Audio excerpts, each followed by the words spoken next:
দর্শক সালাম এবং শুভেচ্ছা হলো আপনাদের সাথে আমি আতিক রহমান পূর্ণিয়া। দেশটার মধ্যে একটা আজব কারবার শুরু হয়ে গেছে। আজব কারবার না তো কি, ধরেন চড়া সুদের ব্যবসায়ী তার মন চাইছে তিনি বিশ্বজয়ী আলেকজান্ডার হবেন, তাহলে সেই দেশের সেই রাজত্বের কি হাল হবে এটা সহজেই তো অনুমান করা যায়। এই বাংলাদেশের মধ্যে একের পর এক তুগলকি কাণ্ড ঘটে যায়। এদিক দিয়ে ঘটে তো ওই দিক দিয়ে মহারাজ জানে না, ওই দিক দিয়ে ঘটে তো এদিক দিয়ে তার সেনাপতি জানে না। এরকম একটা মানে সাংঘাতিক রকম সিরিয়াস সিচুয়েশন কি, এই যে জুলাই সনদ ঘোষণা হবে, নির্বাচন হবে কি হবে না, রাজনৈতিক দল সরকার একে অন্যরে বিশ্বাস করে না, দেশের 4-5 কোটি মানুষের সমর্থন আছে এরকম একটা দল বহিষ্কার তিরস্কার, মানে একেবারে দেশ থেকে তাকে নিষ্ক্রিয় করে দেওয়া হয়েছে। কিন্তু তার যে মূল অপরাধী সেই মূল অপরাধীদের ধরার খবর নেই।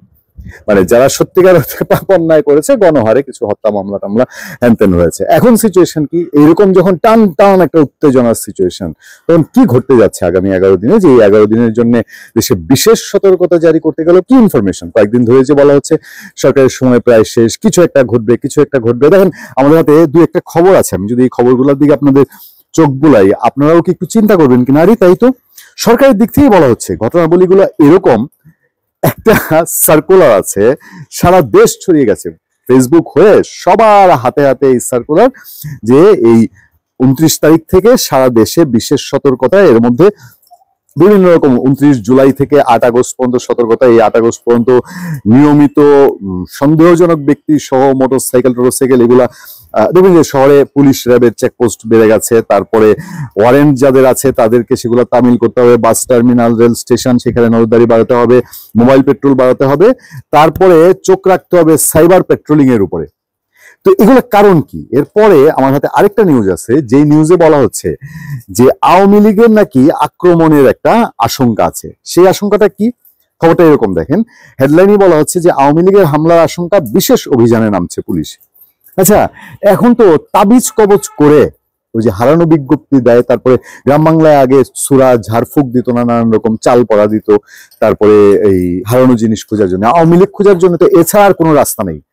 আওয়ামী লীগ যা ধরার 1 বছরে তো ধরে মোটামুটি সাবার, মানে তাদের সক্রিয় কর্মী টর্মী সব 14 শিকের ভিতরে। এখন আবার আওয়ামী লীগের জন্য তারা অভিযানে নামছে, যে কি জুলাই গণ অভ্যুত্থানে টানা 16 বছর ক্ষমতায় থাকা আওয়ামী লীগ এই সেই হাবিজাবি করেছে, এখন এদেরকে ধরতে হবে। ধরার জন্য পুলিশের বিশেষ শাখা এসবি জানায়, ঐতিহাসিক জুলাই অভ্যুত্থানের বর্ষপূর্তি ঘিরে সরকার বিরোধী রাজনৈতিক দল ও ফেসিবাদ বিরোধী সামাজিক সংগঠনগুলো 1 জুলাই থেকে বিভিন্ন কর্মসূচি পালন করছে। এর ধারাবাহিকতায় 29 জুলাই থেকে 8 আগস্ট পর্যন্ত সব জায়গায় বিশেষ অভিযান চলবে। এখন এই যে বিশেষ অভিযান চলবে, পুলিশের এসবি জানাচ্ছে, এই খবরখানা পুলিশের দুঃখিত উচ্চ পর্যায়ের যিনি কর্মকর্তা তিনি জানেন না। 11 দিনে বিশেষ সতর্কতার নির্দেশনার বিষয়ে জানা নেই আইজিপি জানেন না যে দেশে এরকম সতর্কতা জানানো হয়েছে। জুলাই ও আগস্টে পুরো মাসে সতর্কতা, তবে 11 দিনের বিশেষ সতর্কতার নির্দেশনার বিষয়ে কিছু জানা নেই বলে জানিয়েছেন পুলিশের মহাপরিদর্শক আইজিপি বাহারুল আলম। আচ্ছা, তিনি গণমাধ্যমকে কথা বলেন। পুলিশের আইজিপি জানেন না, আবার সারা দেশে বিশেষ অভিযান, বিশেষ সতর্কতা। ওই যে আওয়ামী লীগের ভূত, আওয়ামী লীগ কোথেকে চলে আসতেছে, এই দিক দিয়ে আসে ওই দিক দিয়ে আসে, হ্যাঁ শীতলক্ষা মেঘনা পদ্মার দিক দিয়ে ফুরফুর করে উঠে না, ওই যে পানির নিচ থেকে হঠাৎ গ্যাস চড়ে ওঠে, তারা এরকম স্বপ্ন দেখে বোধহয়। আওয়ামী লীগ আক্রমণ করে বসতেছে, বিশেষ সতর্কতা জারি হয়েছে 11 দিনের। এই যে একটা পরিপত্র টাইপের একটা অফিসিয়াল চিঠি ফেসবুক হয়ে সারা দেশের মানুষের হাতে হাতে, আইজিপি বলছেন তিনি এই সম্পর্কে তার জানা নেই। তাহলে কে কে এই নাজিল কর্তা, মানে কে এগুলা, তাহলে মানে এইটা আসছে কোথেকে? আইজিপি যেহেতু জানে না, তাহলে নিশ্চয়ই এমন জায়গা থেকে এমন কিছু হচ্ছে যেগুলো আইজিপি কেও পাশ কাটিয়ে। ঘটনা তো তাই। এখন এই যদি হয় দেশের অবস্থা, আগামী কয়েকদিনের মধ্যে কি আশঙ্কার কথা যাচ্ছে, আশঙ্কার কথা তো কত রকম। কি প্রবাসী সরকার গঠন হচ্ছে, তারপরে ভারতে ব্যাপক আলাপ আলোচনা, সময়টাকে 1971-এর সাথে তুলনা করা হচ্ছে। যদিও তুলনা করা হচ্ছে কোথা থেকে? তুলনা করা হচ্ছে এই যারা জুলাই আগস্টের অভ্যুত্থানের নাম করে একটা সরকার চেঞ্জ করেছে, তারাই সরকারটা চেঞ্জ করার পর বলছে যে আমরা 71-এর প্রতিশোধ নিয়েছি।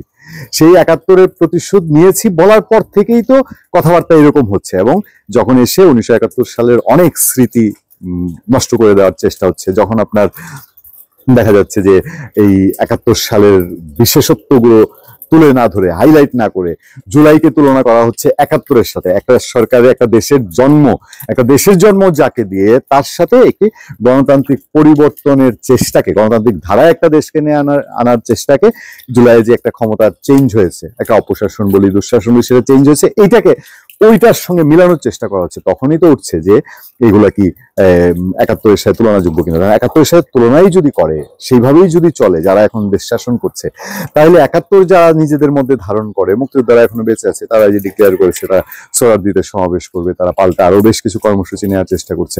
এখন এইগুলোকে কি ফ্যাসিবাদী বা নিষিদ্ধ দলের কর্মসূচি হিসেবে মিন করা হচ্ছে, নাকি হতোই যে সিচুয়েশন দেশে দাঁড় করানো হয়েছে তাতে কিছু না কিছু মানুষ তো দাঁড়াতোই।